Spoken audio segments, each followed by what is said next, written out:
Tengah Hari bernama Radio.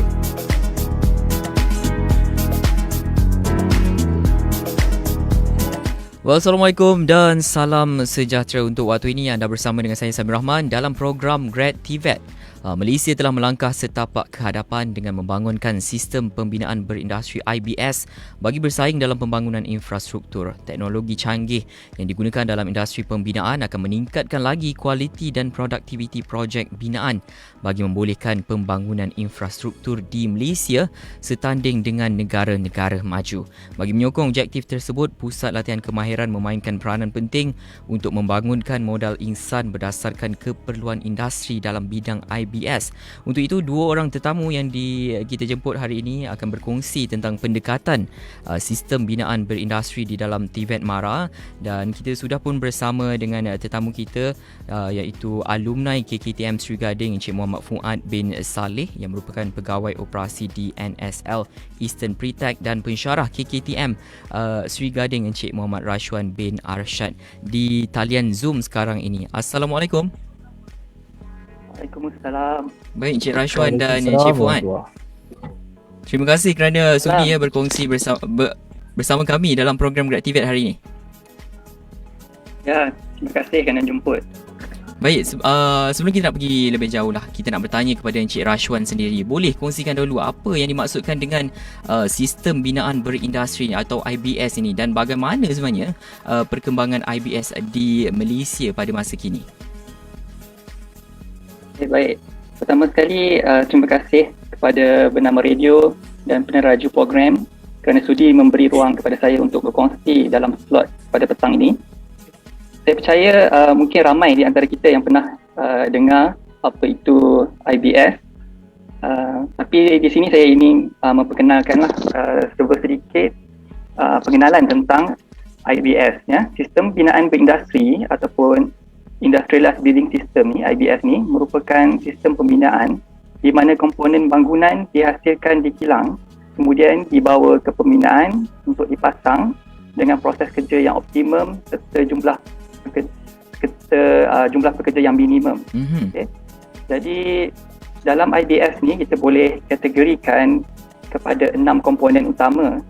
Antaranya ialah precast concrete system, metal framing system, formwork system, blockwork system, timber framing dan juga ada IBS system lah, contohnya seperti innovative product.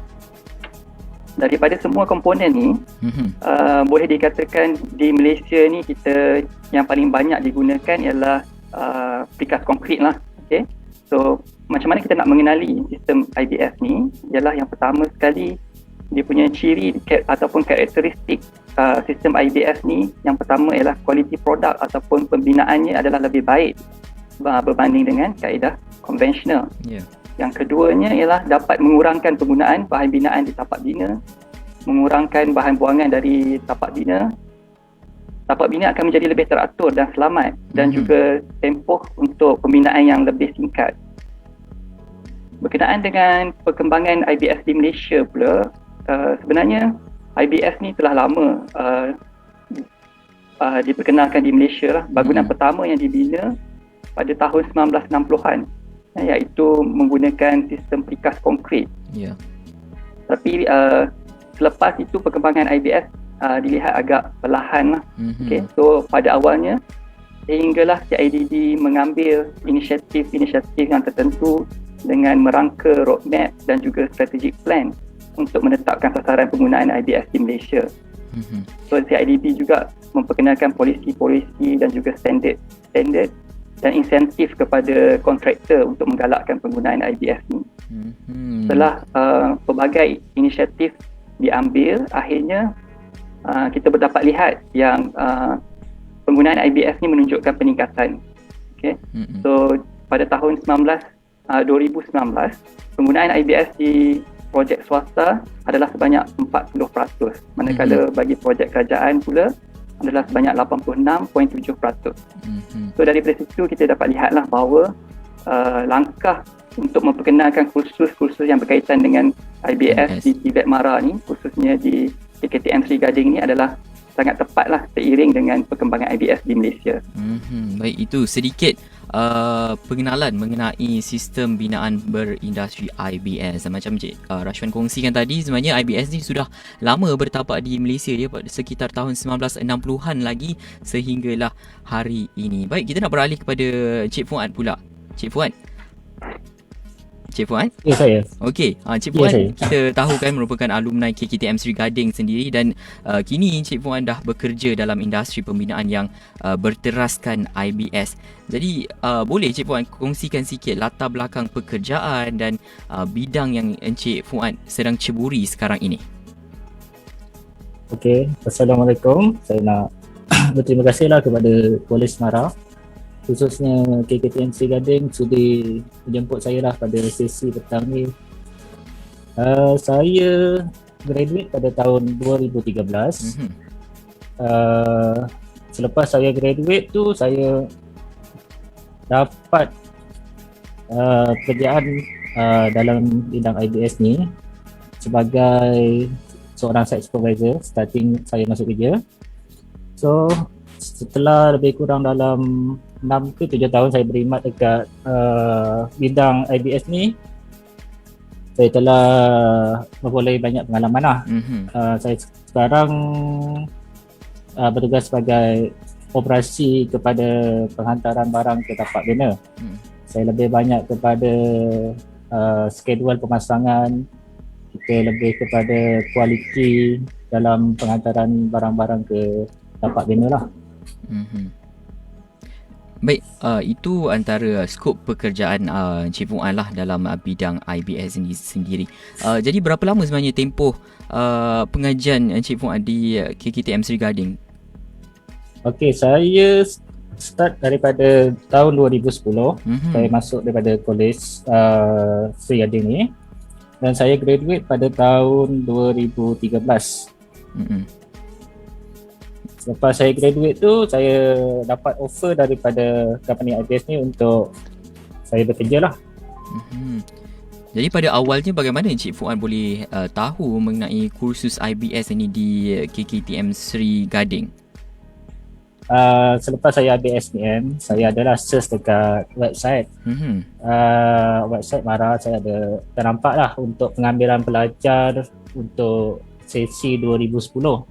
So saya mohon dan alhamdulillah lah saya dapat tawaran untuk masuk di Kolej Mara tersebut. Semuanya bermula selepas SPM. Adakah memang minat dalam bidang IBS ni ataupun bagaimana? Sebenarnya saya tak tahu saya akan dapat bidang IBS ni. Saya just tahu adalah construction saja pada asalnya lah. Selepas saya masuk kolej, saya belajar dan saya tahulah IBS sistem ni. Barulah dapat pendedahan mengenai IBS ini ya? Ya, betul. Okey, sekali lagi kita nak tanya balik Encik Fuad, bagaimana agaknya pengalaman sepanjang belajar di KKTM Sri Gading, tapi kita nak beralih kepada Encik Rashwan lah. Encik Rashwan, sebagai pensyarah ya di KKTM Sri Gading, nak tahu jugalah tujuan kursus berkaitan IBS ini diwujudkan dan apa sebenarnya elemen-elemen IBS yang diguna pakai di dalam sistem pembelajaran di KKTM Sri Gading sendiri. Baik. Kursus dan program melibatkan IBS di KKTM Sri Gading ni sebenarnya bermula sejak daripada lebih kurang tahun 2009 macam itulah. Jadi Cik Fuad ni merupakan pelajar yang pioneer jugalah dalam antara yang terawal pada tahun 2010 ya Cik Rashwan? Ya. 2010 Cik Fuad masuk ke dalam KKTM. So masa tu juga kerajaan sedang giat memperkenalkan sistem IBS ni lah di kalangan kontraktor dan juga pemain industri. Jadi masa itulah silibus ataupun kurikulum untuk IBS ni dibuat di KKTM Sri Gading lah. So tujuannya ialah supaya diwujudkan supaya memenuhi keperluan industri pada waktu tersebut lah. Jadi tugas kita ni adalah untuk memberi latihan dan melahirkan graduan yang berkemahiran tinggi dan berpendapatan tinggi lah. Okay. So di samping untuk meningkatkan kecemerlangan dalam pengajaran, penyelidikan dan juga perundingan yang melibatkan bidang IBS. Jadi KKTM Sri Gading ni para pelajar akan diberi latihan secara teori dan juga secara praktikal lah, melibatkan elemen-elemen ataupun komponen-komponen yang ada dalam IBS yang saya sebutkan tadi. Ada 6 komponen dalam IBS tu. Okay. So contoh macam precast konkrit tadi, steel framing. So para pelajar akan diberi latihan mengikut komponen-komponen tersebut lah. Okay. Jadi para pelajar ini didedahkan dengan proses seperti perancangan projek, reka bentuk, pembinaan, pemasangan dan juga dari segi aspek keselamatan. Jadi pelajar-pelajar bukan saja belajar dari segi teori saja ya Encik Rashwan, mereka juga mendapat latihan secara fizikal. Ya betul, sebab kita di KKTM Sri Gading ada kemudahan simulation training dan sebagainya. So pengajar pelajar boleh terus membuat praktikal yang sebenar seperti di tapak bina lah. Bercakap mengenai kemudahannya Encik Rashwan, apa antara fasiliti yang disediakan di KKTM Sri Gading sendiri? Okey, dari segi kemudahan, secara umumnya dekat KKTM Sri Gading ni kita ada 7 kluster. Kluster teknologi pembinaan. Tapi di bawah tu ada 7 program semuanya. Okay, so di mana khusus IBS ni berada di bawah program teknologi kejuruteraan pembinaan sistem termaju. So manakala program-program lain tu adalah seperti geostructure, forensik bangunan, jalan raya dan pengangkutan, tenggaraan, BIM dan juga bangunan hijau. Jadi bila sebut pasal IBS ni, dia ada di dalam program teknologi kejuruteraan pembinaan sistem termaju lah. Jadi di dalam program ni kita ada 4 buah bengkel untuk menampung keperluan pembelajaran dan juga latihan secara praktikal. Dan salah satu bengkel dan kemudahan tu adalah IBS Excellence Center. Jadi di KKTM Sri Gading ni kita ada dipanggil IEC, IBS Excellence Center, yang juga merupakan Industrial Center of Excellence di bawah PKT Mara. Okey. Jadi ya, menarik. Kemudahan-kemudahan tu contohnya yang ada di IEC itu ialah seperti bilik kuliah, bilik meeting, ruang kerja bagi latihan praktikal, komponen-komponen IBS, mesin-mesin dan peralatan dan juga simulation training unit lah. Sebagai contoh tadi saya bagi dekat IEC ni kita ada crane dan juga komponen-komponen precast konkrit lah. Di mana pelajar dapat merasai pengalaman memasang komponen precast tu sama seperti yang ada di tapak pembinaan. Menarik. Memang jadi banyak fasiliti yang disediakan di KKTM Sri Gading untuk pelajar-pelajar merasai sendiri sebelum mereka menceburi dalam bidang sebenar ya Encik Rashwan. Ya, betul. Sekejap lagi kita nak tahu Encik Fuad sendiri bagaimana pengalaman beliau belajar di KKTM Sri Gading. Baik, untuk pendengar yang baru saja bersama kami menerusi program Grad TVET hari ini, kita bersama dengan Encik Muhammad Rashwan bin Arshad yang merupakan pensyarah program Teknologi Kejuruteraan Pembinaan Kolej Kemahiran Tinggi Mara KKTM Sri Gading. Dan kita juga bersama dengan alumni KKTM Sri Gading sendiri yang bukan pegawai operasi NSL Eastern Pretech, Encik Muhammad Fuad bin Saleh. Baik Encik Fuad, kita nak tahu apa antara pengalaman belajar di KKTM Sri Gading. Macam Encik Rashwan kongsikan tadi, memang banyak kemudahan dan juga fasiliti yang diberikan kepada pelajar-pelajar untuk merasai sendiri bidang IBS ni. Kalau boleh kongsikan kepada pendengar Encik Fuad. Okey, pengalaman semasa saya belajar dekat Kolej Kemahiran Tinggi Mara Sri Gading. Okey, waktu belajar tu memang kita lebih kepada kerja-kerja amali lah. Kita lebih banyak buat benda tu, apa yang kita belajar dekat dalam buku tu kita akan terapkan kerja-kerja amali tu, hands on tu kita akan kita akan buat lah. Jadi kita akan lebih faham apa yang kita belajar dekat teori dan kita akan terapkan kepada amali itulah. Itu antara satu yang bagus untuk para pelajar yang masuk dalam bidang KKTM ni lah, dalam bidang construction. So kalau kita study saja, kita tak buat amali pun kita tak akan nampak cara yang kita nak buat barang tu lah. Itu salah satu dia lah yang masa saya belajar. Tu antara pengalaman Cik Fuad sepanjang pengajian di KKTM Sri Gading. Jadi ketika masuk ke dalam dunia pekerjaan sebenar, tidak kekok lah apabila ingin melakukan pekerjaan yang dikehendaki. Dan sepanjang pengalaman Cik Fuad bekerja dalam sektor pembinaan yang berteraskan IBS ni, ada tak antara cabaran lah yang sering dihadapi oleh pihak industri sendiri dan bagaimana cara untuk mengatasinya? Okey, cabaran di dalam pembinaan ni, kita pertama kita punya time management, kita punya masa dalam perangkaian satu projek tu. Kita punya time frame ataupun kita panggil jangka projek itu kita nak siapkan lah. Itu first thing yang important lah untuk kita jayakan ini projek. First, kita perlukan time management. Kedua, kita perlukan quality daripada barang yang kita hasilkan. And number 3 adalah on time delivery. Baik. Perantaran barang ke tapak bina. Selain daripada itu, kita punya coordination dengan tim mestilah orang kata tu mestilah seimbang lah. Apa masalah yang kita hadapi, kita bincang sama-sama. Itu salah satu cabaran yang perlu kita hadapi lah untuk kita join dalam sistem pembinaan IBS ini. Baik. Ya, betul. Itu antara cabaran lah yang dihadapi Encik Fuad sendiri dari sepanjang bekerja dalam bidang industri IBS. Baik Cik Rashwan, kita pun dah lihat bukti Encik Fuad merupakan alumni KKTM Sri Gading dan terbukti yang kos IBS ni ada masa depan yang cerah. Tapi kita nak tahu juga Encik Rashwan, kalau kita lihat dari segi prospek kerjaya, bagaimana peluang pekerjaan ini? Memang akan terus dapat pekerjaan ke, ataupun KKTM Sri Gading sendiri akan membantu pelajar-pelajar untuk mendapatkan pekerjaan? Boleh kongsikan? Okey, baik.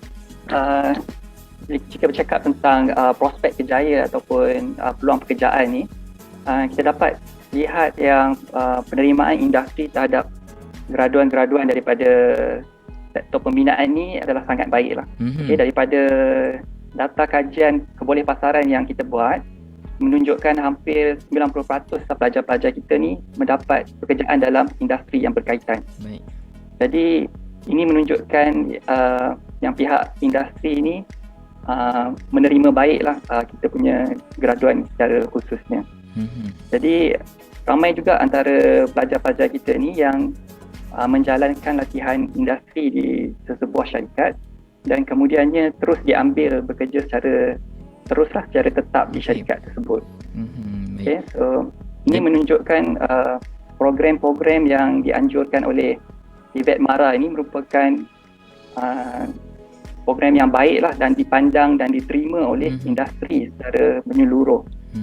Ini disebabkan oleh asas kemahiran tinggi yang kita terapkan dan juga perpaduan dengan piawaian industri dan juga certification kompetensi yang kita masukkan ke dalam silibus dan kurikulum kita. Jadi selain daripada peluang bekerja, tadi kalau kita sebut pelajar tu nak bekerja di sektor pembinaan, tapi kita juga di Tibet Mara dan KKTM Sri Gading ni sebenarnya menggalakkan juga graduan tu untuk menceburi bidang usahawan. Jadi aspek usahawan ni dah diterapkan juga daripada awal semasa proses pembelajaran di KKTM Sri Gading lah. So pelajar ni diberi kursus dan latihan sehingga berjaya menjadi usahawan teknikal, usahawan online dan digital ataupun menjadi mobile technical services lah, MTS. Jadi bagi saya pelajar-pelajar ini tak menjadi masalah lah untuk memasarkan graduan-graduan kita ni kepada sektor pembinaan. Jadi kita dan selain tu teruskan Cik Rashwan. So tadi daripada pekerjaan, peluang pekerjaan, kemudian kita ada peluang untuk menjadi usahawan, dan kita juga membuka peluang kepada pelajar-pelajar kita untuk menyambungkan pengajian ke peringkat yang lebih tinggi lah. Jadi peluang untuk menyambung pengajian di institusi pengajian dalam negara ataupun di luar negara tu sentiasa terbuka untuk mereka lah. Jadi kita lihat memang banyak ya peluang yang diberikan kepada pelajar-pelajar lepasan IBS ni. Macam Encik Rashwan kongsikan tadi, kalau tak bekerja dalam industri pembinaan juga, mereka juga diberikan sedikit ilmu dalam bidang keusahawanan, di mana mereka juga apabila keluar daripada KKTM Sri Gading, mereka boleh membuka bisnes mereka sendiri, perniagaan mereka sendiri untuk mereka mencari sumber rezeki. Dan Encik Rashwan, kita lihat juga ya sektor pembinaan dekat dalam negara ni semakin hari berubah-ubah dari semasa ke semasa. Jadi pada pandangan Encik Rashwan, bagaimana agaknya teknologi dan sistem IBS ini akan berkembang pada masa akan datang? Ya, kalau kita tengok dari semasa ke semasa, kita punya sektor pembinaan ini semakin berkembang dan bertambah maju lah. Jadi dengan wujudnya, kalau kita lihat CIDB telah mengeluarkan ataupun mewujudkan Construction 4.0 Strategic Plan, di mana Strategic Plan ni untuk sasaran jangka masa yang singkat lah, iaitu selama 5 tahun untuk merubah landscape pembinaan di Malaysia. So kalau kita tengok dalam plan strategik ini, dia bertujuan untuk meningkatkan keupayaan industri pembinaan dalam negara kita. Jadi pada masa akan datang, saya percaya akan berlaku peralihan teknologi lah daripada sistem pembinaan industri yang ada sekarang ni, dan kita gabungkan pula dengan teknologi digital, automation dan juga tenaga kerja berkemahiran tinggi.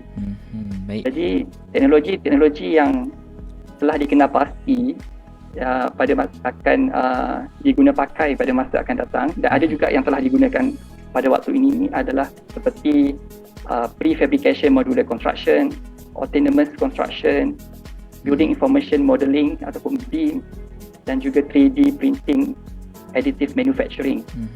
Jadi jika kita tengok revolusi dalam sektor industri ini merupakan cetusan idea lah, berkonsepkan kepada robotik dan juga mechanical equipment, dan disepadukan dengan teknologi yang canggih yang lain lah. Baik, kita lihat ya IBS ni, sistem IBS ni semakin hari memang semakin berkembang dan memang mempermudahkan lagi lah untuk kita dalam lagi-lagi dalam sistem IBS dan juga pembinaan. Encik Fuad, sedikit sebelum kita berakhir nak berikan pesanan ya kepada golongan remaja ataupun belia yang berkeinginan ataupun minat dalam sistem IBS ini untuk melanjutkan pelajaran di KKTM Sri Gading. Cik Fuad. Kepada golongan remaja, saya nak saranan kepada yang lepas IBS ni tu, yang minat dalam bidang IBS, so bolehlah pergi ke website MARA. So korang akan boleh scroll down apa bidang yang diorang minat. So bolehlah untuk masuk dalam bidang industri pembinaan ni. Bidang industri IBS ni. Kita nak tahu juga Encik Rashwan, macam bagaimana pelajar-pelajar ni nak dapat info yang lebih lanjut untuk ke KKTM Sri Gading. Macam tadi Cik Fuad ada kongsikan pergi ke laman web KKTM Sri Gading kan? Ya, untuk pendengar-pendengar ataupun golongan belia yang berminat untuk melanjutkan pelajaran bukan sahaja di Sri Gading lah, sama ada di TVET MARA yang lain, so dapat melayari laman web www.tvetmara.edu.my untuk melihat program-program yang terdapat di seluruh KKTM, MJII dan IKM di seluruh Malaysia. Dan boleh juga datang terus ke pusat-pusat KKTM, MJI ataupun IKM yang terdekat dengan kawasan anda, ataupun melayari di platform media sosial kami, iaitu di Facebook, Instagram, Twitter dan juga YouTube channel lah, dengan carian TVET MARA. Baik, itu dia. Mudah saja, pergi saja ke laman web www.tvetmara.edu.my untuk dapatkan info yang lebih lanjut mengenai program-program TVET yang disediakan oleh MARA. Baik, terima kasih kita ucapkan kepada Encik Rashwan dan Encik Fuad atas perkongsian mengenai pendekatan IBS di TVET MARA. Terima kasih sekali lagi. Okay, sama-sama. Baik, Assalamualaikum. Bernama. Okey, selamat berpuasa. Waalaikumsalam. Selamat puasa. Selamat puasa. Okey, baik, itu dia tadi kita baru saja bersama dengan Cik Muhammad Rashwan bin Arshad yang merupakan pensyarah KKTM Seri Gading dan Cik Muhammad Fuad bin Saleh yang merupakan bekas alumni KKTM Seri Gading dan juga merupakan pegawai operasi NSL Eastern Pretech. Itu saja untuk program Grad TVET kali ini. Terus dengarkan kami di Bernama Radio, stesen berita bisnes pilihan anda.